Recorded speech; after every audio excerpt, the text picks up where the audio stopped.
Tennessee's embattled House Speaker Glenn Casada said he plans to resign following a vote of no confidence by his Republican caucus.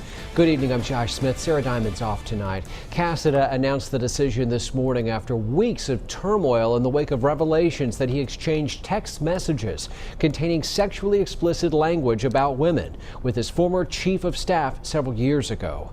Local Republican lawmakers all voted no confidence in Speaker Casada. That was during a closed meeting that happened yesterday in Nashville. Blake Lipton learned they are now looking forward, with some considering a run for Speaker. That's right, Josh. Local Republican lawmakers say they're glad that Casada decided to step down from his role as Speaker. Now Republican leadership looks ahead to what's next. I think it's a shame that we've had to go through 2 weeks of turmoil to get to this point. Local lawmakers reacting to Speaker Casada's decision to step down on Tuesday. We're making a statement that this kind of behavior will not be tolerated in our state house. There's just thing after thing after thing that I said, you know what, this is not what good conservative leadership is about. This isn't what Tennessee is about. The process for choosing the next House Speaker would include a call for a special caucus election. Candidates seeking election would then start campaigning this summer. The House would then meet at the end of July or the beginning of August to have the election.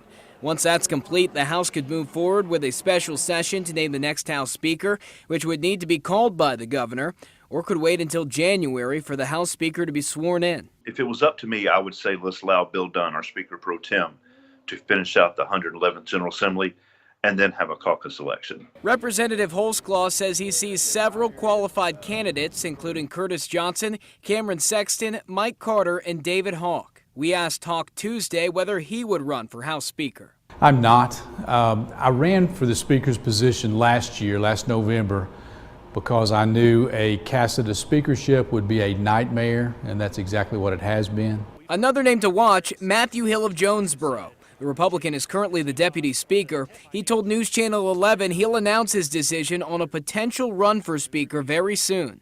I'm going to talk with my wife about it, and we'll make an announcement one way or the other tomorrow about that. For now, Hawk says he hopes one thing guides lawmakers in their decision. I think right now anyone who has close ties with Speaker Casada should be disqualified from being our next speaker.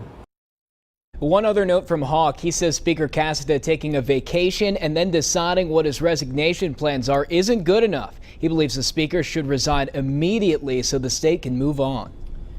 Blake Lipton, thank you. For now, Casada does say he plans on meeting with Republican Law Caucus leadership. That's June 3rd, when he gets back from a vacation to, in his words, determine the best day to resign as Speaker. You can find more from our interviews with local lawmakers following Speaker Casada's resignation announcement. That's live right now on WGHL.com.